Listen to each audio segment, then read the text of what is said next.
Save 10% with my code Bobby10. Just kidding, guys. Today's offer is much greater than a saving of 10%. I teamed up with my Muslim brothers and we created Pure Passage. Imagine sending the reward of Umrah this Ramadan to someone you really loved but had already departed from this dunya. Or they're really sick and they cannot perform Umrah at all. Imagine the feeling of honoring his or her memory and expressing your love and devotion while still ensuring that they receive this gift.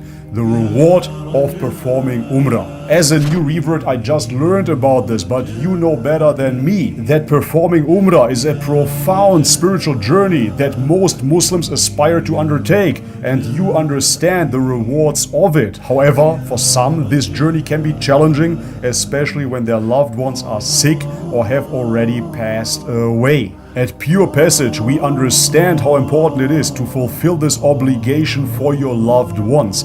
That's why we offer our professional and reliable service to perform Umrah on behalf of your sick or deceased parents, spouse, or any other relatives. We believe that everyone should have the opportunity to fulfill this sacred act, even if they are unable to do so themselves, and equally understand that the physical and financial challenges of performing Umrah yourself on behalf of your loved ones can be overwhelming. That's where Pure Passage comes in. We take care of everything and make sure that your loved one's Umrah is performed with the utmost care and attention to detail. So let us help you earn this immense reward for your loved ones by performing Umrah on their behalf. Contact us today and let's make it happen. Bi'idhnillah.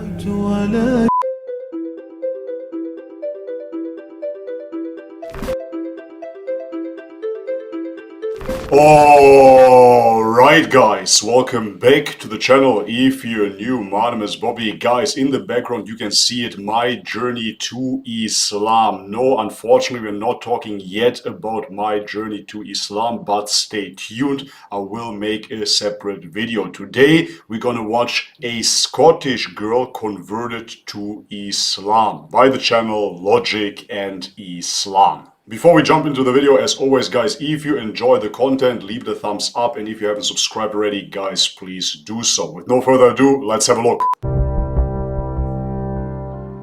My name's Maya Wallace. I was born in 1988 in Glasgow. I grew up initially with my mother and father, who were both social workers. And after a few years we moved to the west of the city. It was just my mum and my brother. Initially my childhood was quite lonely, so I didn't have a wide social circle. It was very small, so I would spend my days at school, and after school I would come home. So then it would just be me, my mum and my brother. And what I would do, we'd watch TV. That was a big feature in our childhood. We didn't do a lot of outdoor activities. In the sense of things that you would go and pay to do. What we would do would be making jewellery, playing with my dolls. I was very active in lots of sports, gymnastics, athletics. I enjoyed a lot of outings with my mum, biking, home baking, things like this.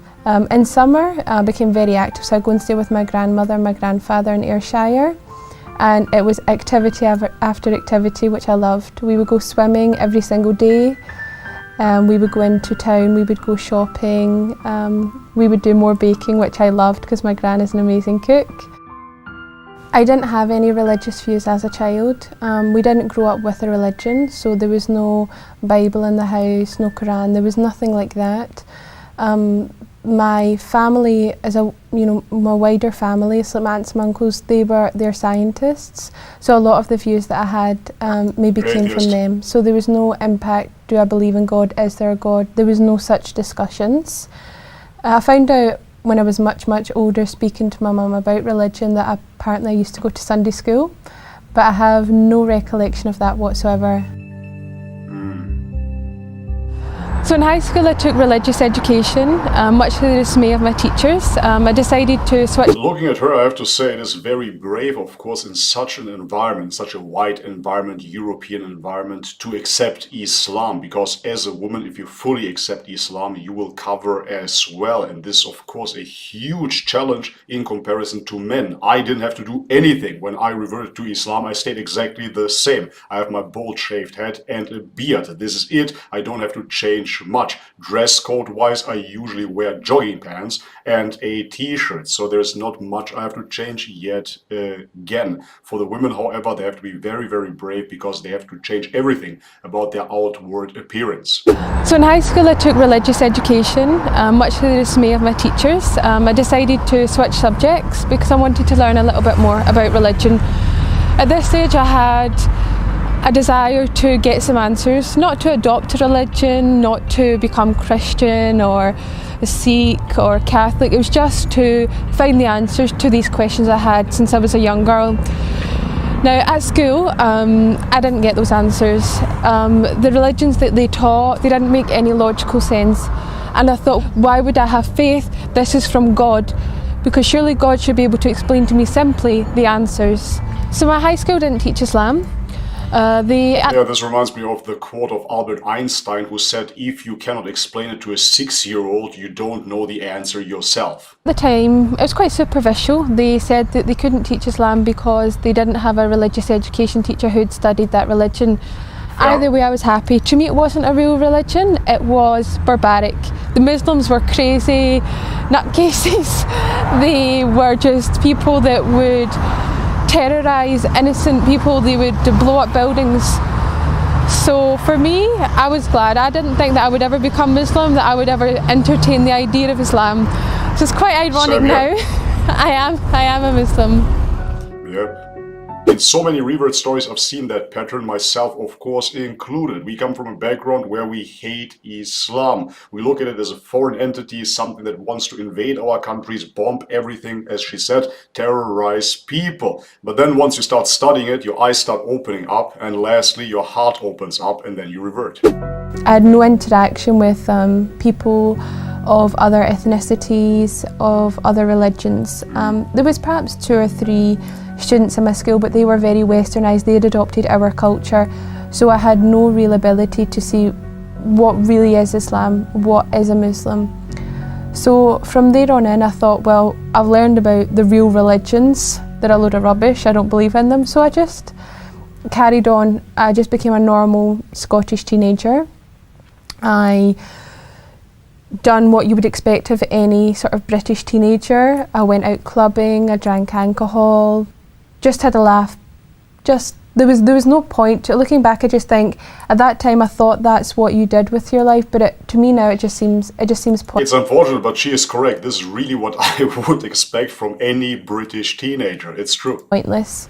And where my journey into Islam began was in 2005.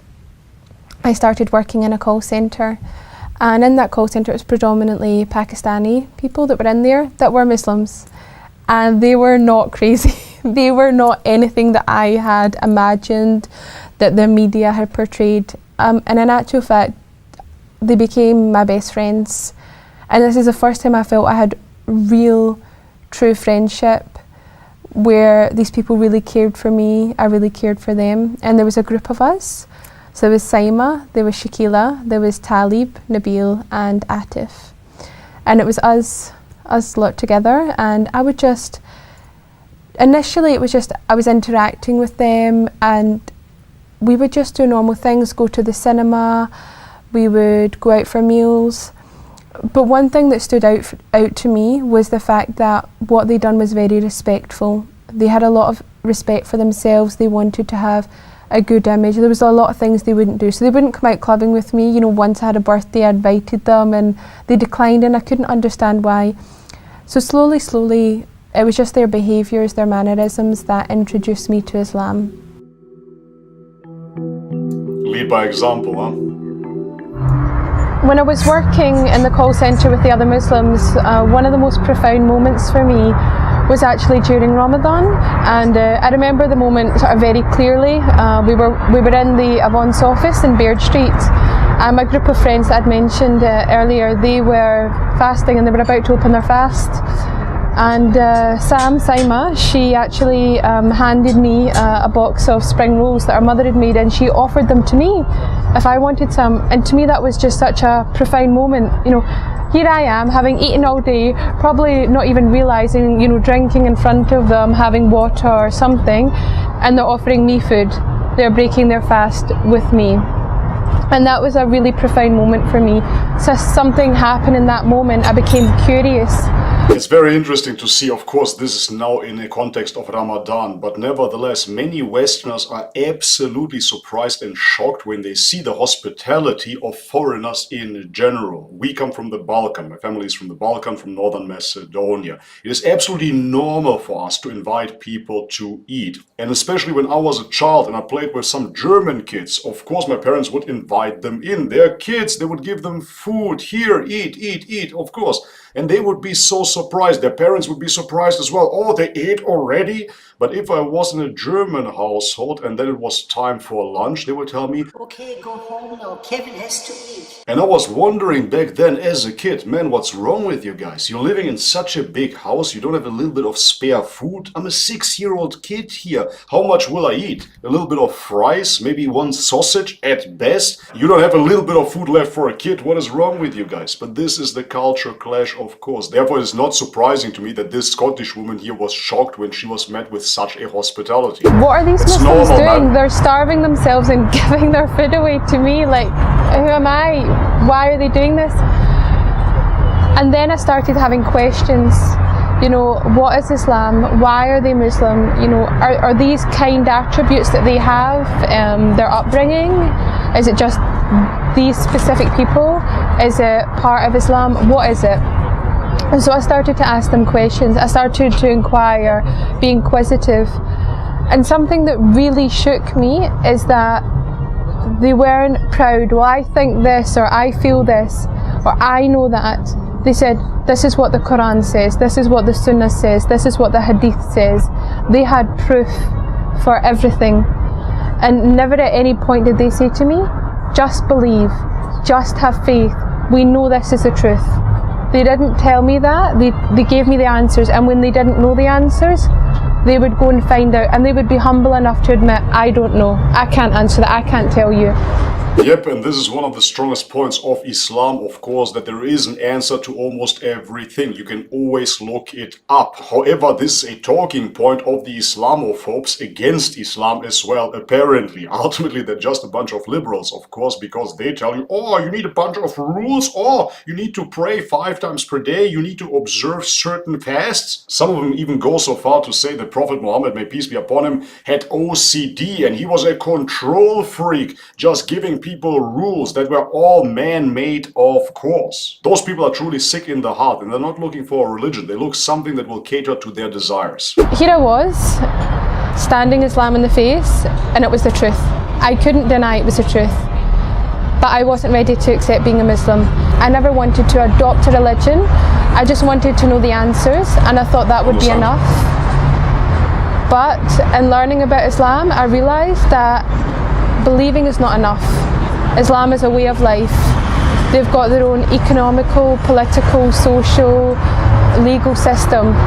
If I was to become a Muslim, if I was to... Accepting Islam is not only a spiritual way of life or a philosophy. It is an ideology that encompasses all aspects of life. Religiously, spiritually, but politically and socially as well. Islam covers all aspects of life. To adopt that identity, everything I'd ever known would have to change. But I didn't know if I could commit to being Muslim. I didn't know if I could commit to what Islam required from me. So totally I had what I would call a trial period, and I was going to try and see if I could do what Islam required of me. So initially it was simple things for me, like stopping eating haram meat. Being a vegetarian previously, that wasn't so hard for me. Then it was stopping drinking alcohol. Then it was stopping going out to nightclubs, which was a large part of my social life. I started to dress more modestly. So I went half of my wardrobe, and slowly I realised that I was able to overcome these hurdles, but still I was apprehensive. You know, it was a lifetime commitment. If I became Muslim, that was it, and I wanted to be sure that I could give that commitment to Allah. And it just took a long time to get that courage, to take that leap, to know that I was doing the right thing and that Allah would see right by me and that my fears would melt away. And my fear mainly was telling my family, how will my mum cope, my brother, you know, my aunt and my uncle, they're not religious, my grandfather. And I think that when you're making such a huge life change, that you will start to imagine them reacting in ways that aren't even within their character, because you're just so scared, because it's such a big change and it's something completely different. So every Sunday, my mum would... I can absolutely relate here, so let's step back first and talk about the trial period, so to speak. I did the same thing. Before reverting to Islam, I already prayed 5 times per day. No, I did not say the Shahada. Many people thought that I'm already Muslim because when you pray, you say the Shahada. I did not do that whatsoever. I simply recited Al-Fatiha and I went through the motions. However, that being said, I want to understand Islam before I accept it, because I wanted to know if I will be able to stick to it. I explored so many different things within my lifetime, dietary, spiritually, and whatnot, and therefore I didn't want this to be a fad. I didn't want this to be a phase. I wanted this to be for life, and therefore I had to understand myself before I make the decision. Now, talking about parents, she said that most parents are not even in the capacity to react the way that she imagines it. Well, that might be true for her parents. My parents are from the Balkan and I'm facing a much harder test there. From work and drive me home. And every Sunday I would try and muster up the courage, and before I knew it, we were home. And I didn't say anything. And this would happen week after week after week. I felt like it was never going to end. Sunday was my day of torment. But then Ramadan was coming, and I knew that I wanted to embrace my Islam during Ramadan. I wanted to fast for that month. I wanted to be in that environment. So a few weeks before, I just mustered up the courage and told her. And alhamdulillah, she accepted it. She just questioned why. But we didn't have a long discussion. We're not a family for having in-depth conversations, but I told her, and the relief, it just washed over me. It made me feel silly. I've been worrying all this time, and it went really well.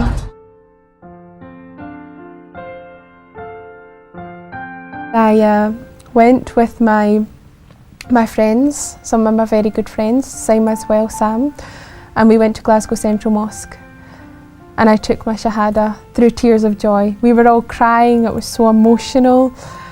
And it was it was an experience that I wasn't expecting. We went, and at first we were told to go to the study room, and I would take my Shahada there with the Imam. I wanted to do it properly. I didn't want to do it just with 2 witnesses, which is all the requirement. And I wanted to do it in the mosque, let everyone know, get a certificate, I'm Muslim. I found the answers. So we went, and the Imam sat me down. He started asking me strange questions. Why do you want to become Muslim? Is someone forcing you?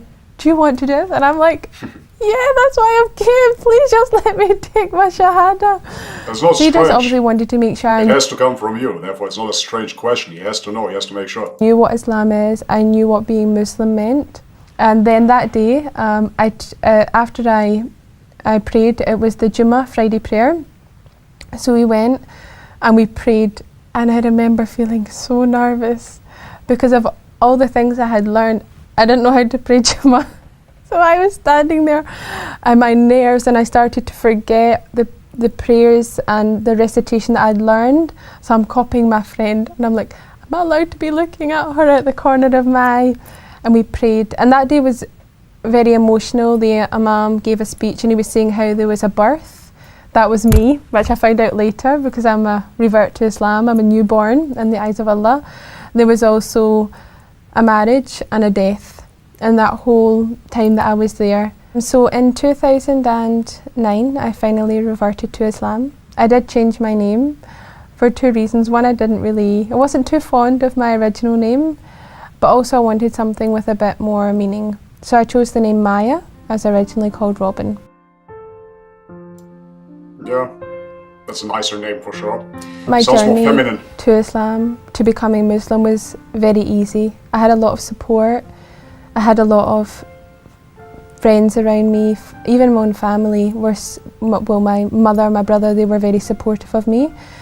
I remember when I went to take my shahada, my mum was calling me just to make sure, good luck, hope everything goes okay. But where my struggles really began was when I started to go to an Islamic class and I met other sisters. And this is where I learned about the proper attire, that we should be covered. And She didn't know that before. for a long time, That's surprising. I thought, I don't want to cover. My hair is so beautiful. I don't want it to go away. But slowly I started to educate myself. I started to learn a lot more about what hijab is, what is the purpose of it. And one of my friends gave me just a silly little analogy. They said, I've got two sweets, one covered, one uncovered, and I dropped them on the floor.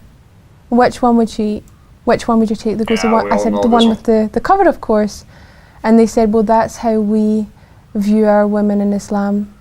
They are the most precious thing to us. Of course, we would want them to be covered.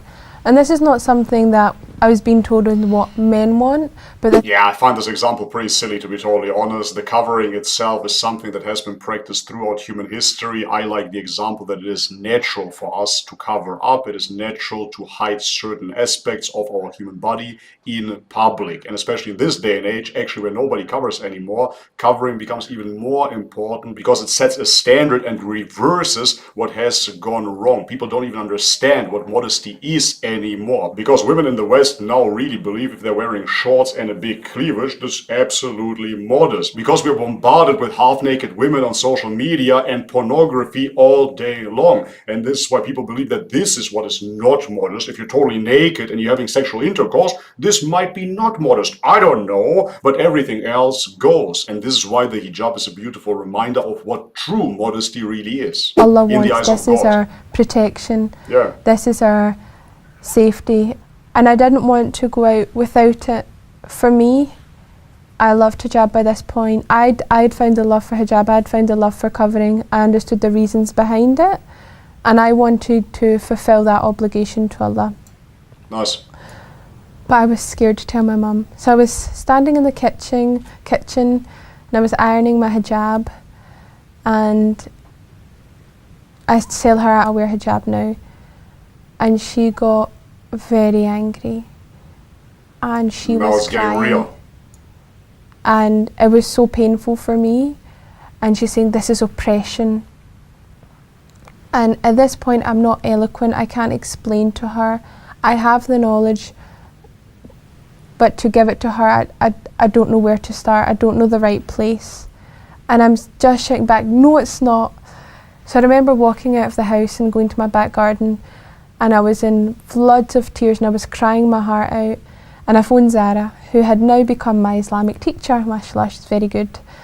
And I'm crying to her, and I said to her, Zara, I have to take it off, I can't do this anymore. And she gave me so much comfort and so much love and so much strength. She said to me, Allah will never give you a test that you cannot bear. There will never be something in your life that you cannot overcome. It is there for a reason. So I found a lot of comfort in her words, and I put it on and I wore it and I left the house. And my end point with my wider family came when it was my graduation, and my mother and my aunt and my uncle came, and I was hiding from them. I was in my graduation gown. I was wearing this big black graduation cloak and a black hijab, and I was just all black. Looks And I silly. was nervous. I was so nervous. And it was about to begin, so I said, okay, we need to take our seats now, but I'll see you afterwards. I just wanted to get it over and done with. I thought, look, when they see me walk across the stage, they'll see the hijab, maybe they'll talk about it, and then I won't need to be there when she sees it for the first time. I won't see that initial moment. And alhamdulillah, that's what happened. It was too late for them to come and greet me before, so I went upstage, I accepted my award, and I came down, and I could see in their faces that they had some apprehension. They were shocked, but they accepted it. My grandfather's not a man of many words, so when I went to see him, he'd been informed, I believe, by my family that I was Muslim and that I covered. And we've never spoken about it, me and my grandfather. And what he done, he says to me, all of your grandmother's scarves are upstairs in the bottom drawer, and I've looked them all out, and they're all there for you. You know, for your. And he wouldn't say anything, he just went for your. And that's when I knew that through that trial, through that, for me that was a very hardship, that there was light at the end of the tunnel, if you want to call it that. There was peace at the end for me, and that my family accepted the hijab, and that now they understand that. Yeah, and moreover, it shows that even in the West, women used to wear a covering, a hijab, if you will. My grandma used to cover her hair as well, and she would have been the last generation, basically, because after that, my aunts, my mother, they did not cover any longer. Christian women back in the day used to cover as well. It is just this modernist liberal agenda nowadays that tells you that this is Islam, and Islam is oppressive. Everybody used to do it. Even in Hinduism and Buddhism, you saw covering. Reasons behind it. It's ridiculous. And you guys don't know this as you're recording it, but I've wanted to wear a abaya for a long time. I've wanted to put on the proper covering, and I've been too nervous. And actually had discussion about the abaya with Ahmed, who's another revert, and he said to me, abaya, I hear this for the very first time. Is the abaya the niqab? You will find the strength. Your husband, he will give you that guidance, and you'll be there. So when I was asked to come on this show, I thought, I don't want to go on wearing, like, I know I'm covered, you know, my arms down to my feet, my head, but I said I don't want to go on and wear my dress. I don't think that's right. I want to be a good example to my sisters out there, to Muslims, to people that are thinking about reverting. So today I put on the abaya for the first time. Okay, that's the abaya. So this whole covering then, yeah?